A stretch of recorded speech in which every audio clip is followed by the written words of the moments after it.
recently I made a change to my wheel configuration on my dual motor Tesla Model 3.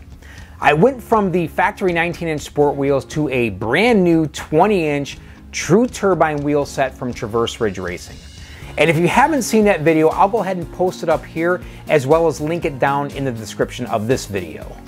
So while doing so and pondering all this, one of my biggest concerns making this change was how is this going to impact my range and efficiency. Not only was it one of my biggest question marks, but also many of you asked the same question as well. So what I decided to do was a very informal test between the two tire sets, the 19-inch sport wheels versus my brand new 20-inch turbines, to see how much difference the efficiency consumption would be. So here's how I decided to test the efficiency. I drove each tire set for a little over 2,000 miles and tracked the efficiency with the onboard trip feature. So the cool thing about the trip feature is not only does it calculate your mileage, it also shows your efficiency for the duration of that trip. So in order to calculate the difference in efficiency, we will look at the total watt hours a mile used to travel the same distance, or at least near the same distance between both tire sets. Now, as stated, this is not an exact science. There are many variables that impact efficiency, especially in an all-electric vehicle like my Tesla Model 3, which, by the way, I love. All right, so really, things such as weather temperatures, road conditions, tire pressure, yes, tire pressure, that's a huge one.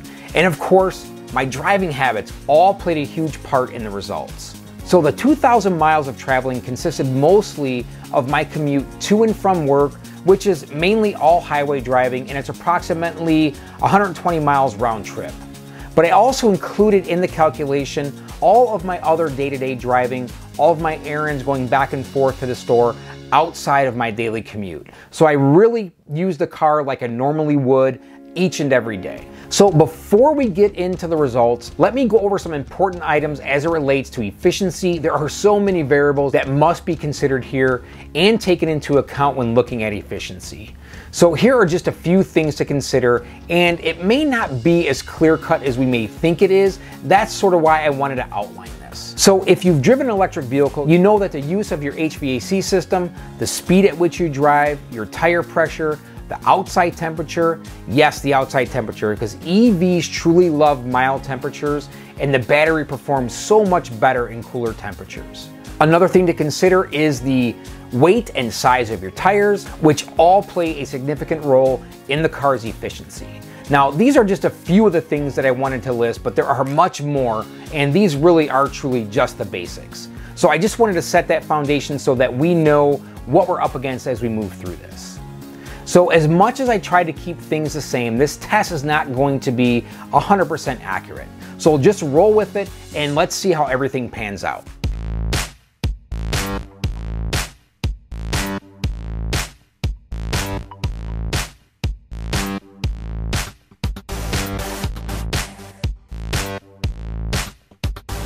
I drove the 19-inch wheels for approximately 2,100 miles and used a whopping 240 watt hours a mile, which is really good, right?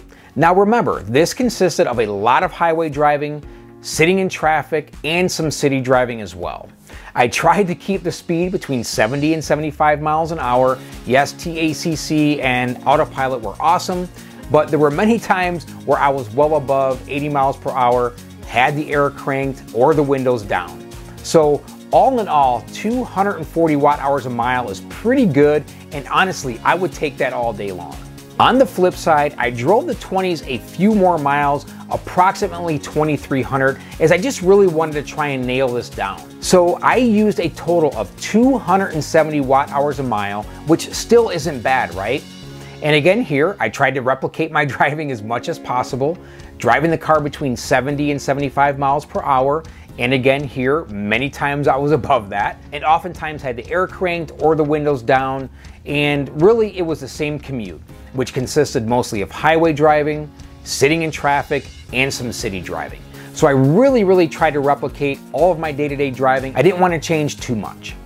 So if we sit here and we do the calculation between the two tire sets, we used approximately 1.25% energy more with the 20-inch wheels than we did with the 19s, which I was still pretty amazed to see. I thought it was going to be much higher, to be honest, as I tracked my daily driving and saw watt hours per mile much higher than I did with the 19's. So when looking closer at this, it was apparent to me that the efficiency was more about my overall driving habits, not the 1 or 2 times that I had to punch it or the time that I had to air crank because it was 95 degrees out. It really boiled down to my driving habits, and I'm sure many of you can understand and relate to that. Now, of course, this is a very small sample size, but I believe it truly is enough to gauge what your energy consumption could be after many more miles driven.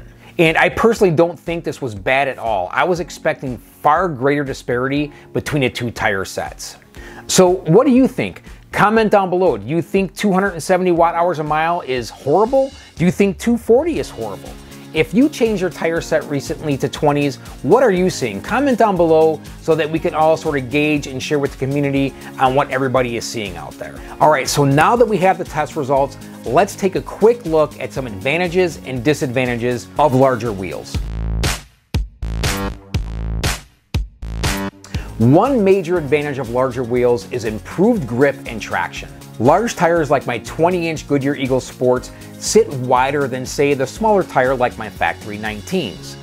This means that you have more rubber on the road and more road contact, which simply indicates that the car's tires make better contact with the road, thus offering that better grip and traction that we all want. A disadvantage: increased energy consumption, as we just saw with the comparison in efficiency.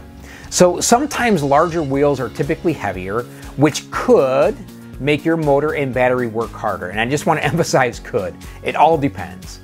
But with larger wheels, you have more rolling resistance as well, which is a key contributor in energy consumption.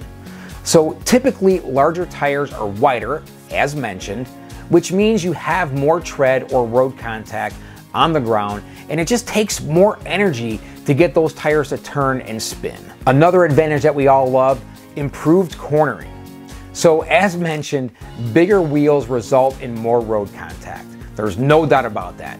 We have wider tread, we add stiffer sidewalls, all of which attribute to better cornering and handling. So when we go hit the track, we're gonna stick right in those corners. It's gonna be awesome. Now on the flip side, a disadvantage is larger tires can cause harder steering and slower acceleration. So here we see that larger tires could cause a negative effect on steering performance due to the large contact patch or more tread on the ground, and larger sized tires simply mean more weight, resulting in harder turning and steering and slower acceleration.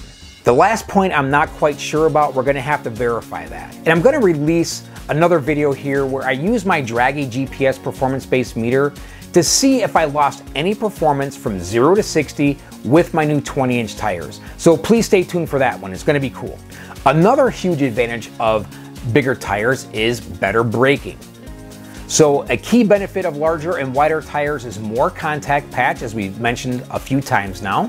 But here, since we have more rubber on the road, we get that better grip and traction, which ultimately means better braking. Your tires have more surface to grab or more ground to grab as we brake, which is a huge advantage. Now here is a disadvantage that many of you are probably experiencing or have experienced, and that's quicker tire wear. So the fact that larger wheels are sometimes heavier, I don't want to say are all heavier, but they do have more contact with the road, as we mentioned again, which means you have more tread on the ground, your steering becomes heavier, which we talked about, making it harder to turn, which could ultimately wear your tires faster than expected. Now here I'll say there's more to it than just, larger wheels. Tesla vehicles are heavier and they have a ton of torque. And when you have a larger tire on the ground with that torque, it really can just eat up that tread. And really just tapping the gas in my Model 3 really takes off. And that is definitely a contributor to tire wear. But I was really fortunate. I was able to get about 48,000 miles out of my tire set. A lot of people complained about only getting 15 to 25,000 miles out of their tire set. And really what I attribute this to is your driving habits, not necessarily a bad set of tires. So just keep that in mind. And lastly, we have better appearance. We can all agree that tires can really change the overall appearance of your vehicle. For instance, replacing your old factory tires like I did with the 20-inch True Turbines from Traverse Ridge Racing really changed the overall appearance and look of my vehicle. I absolutely love it, and I know there are a ton of other options out there for everybody, and really it's about your preference, but changing the wheel and the rim itself makes the car look totally different, which I love. So what do you think, folks? Do you think that there was a huge disparity between the 19s and 20s as it relates to efficiency and energy consumption? If you want to decrease your energy consumption or at least keep it the same, your best bet is to use a smaller tire that has less road contact, which provides less rolling resistance, which ultimately means better efficiency. If you want to change the look of your car to something, say, a little more sportier and get better handling, a larger tire is the right choice for you. So there you have it, folks. Thank you so much for tuning in. I truly do appreciate it. We'll catch you on the next one. Take care.